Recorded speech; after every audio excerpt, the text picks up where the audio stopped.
House of the Rising Sun begins our vocabulary of chords. The first chord, which once again is in the box, is a large A with a little m, also known as A minor. Now, we haven't done minor chords yet. They have a certain sound that's different than the major. It's still all white keys, and once again, to make a chord, you put your pinky on the name of the chord, A, and then the middle and the thumb fall into position as a result of pinky middle thumb being our chord structure for the left hand. So when we play an A minor, the very first chord of House of the Rising Sun, we play all three at once, like we did the previous C, F, and G chords of La Bamba. The next chord is C. Well, we did that in La Bamba, so you know that one. You simply scoot to the right, and there it is, the C chord. Once again, made with the former leftmost note of the bass clef, C, and certainly the lowest note we've read in the bass clef. Now, with that in mind, we see that the next chord is D, and this is our first black key chord. We're still pinky middle thumb, but instead of D minor, which is the all white key chord version, we sharp the F. And we know now from the last piece that when we sharp a key, from Ode to Joy, I should say, that we put the black key to the right down. So this is a D chord. And you simply check your chord chart if you're unsure of the chords. As we move rightward, in alphabetical order, I might add, we go to F, and we play that one in La Bamba. Okay, now the chord progression pretty much starts over. It goes back down to the A minor, and A being the first letter of the alphabet, that's as low as we're going to want to get on a chord. Then up to the C, up to the E this time, not D, but E, also a chord with a black key in the middle. This time pinky's on E, and instead of E minor, which is all white keys, we have E, black key in the middle, G sharp, the black key.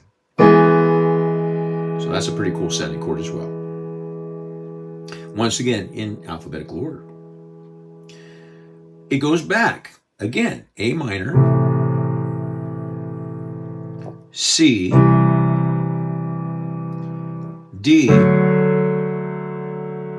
and F.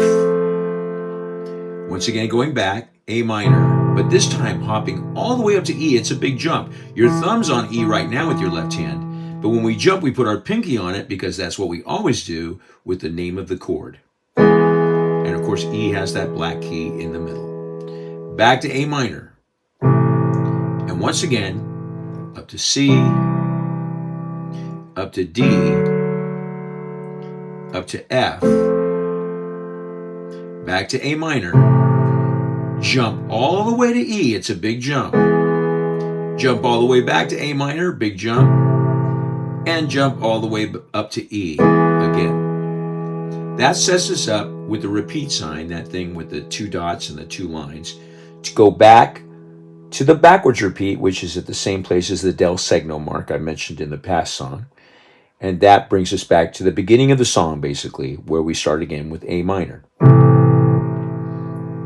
And we go to C. And we go to D. And we go to F. A minor.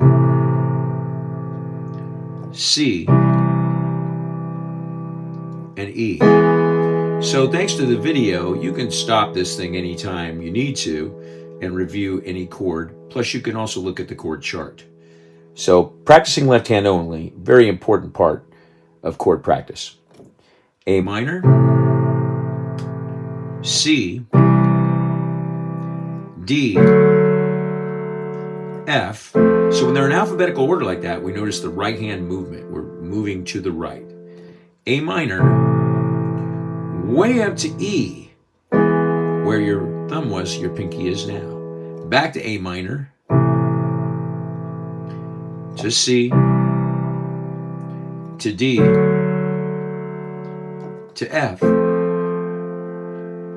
to A minor, and to E. Now we could go to the next ending And I could explain all that, but instead of that, we see a two coda sign here. We're just going to jump to the coda because we have a new chord. In the coda, it goes to D minor. This is not the same D chord we played with the black key in the middle. This is an all-white key chord, D minor, and then back to A minor. Now it says to play back and forth with those two chords a total of 5 times, which you're certainly welcome to do. It's a great practice session, hopping from A minor to D minor, and it's a good sound as well. But however many times you practice it, at the end is another A minor. A minor 7th to be exact, but we don't really do 7s yet. We haven't gotten to that point. And those are the chords to the House of the Rising Sun.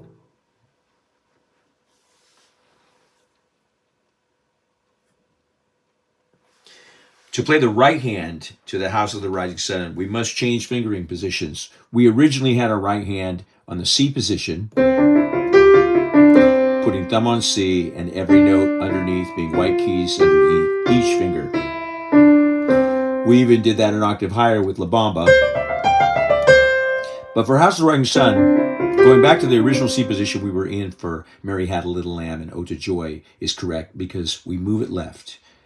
B position here, and the one we want, A minor position right here. A, B, C, D, E. We talked about this position in the right hand for La Bamba as we did play it an octave higher. Here, in La Bamba, for a moment, we were in that position. But we begin in that position down low. The lowest note we've had to date is a low A, which, luckily for us, is under the staff far enough to where it's difficult to read, but there's a letter name inside that allows you to realize you're playing a low A. And it plays twice. First a regular one, and then a long one. 2 A's.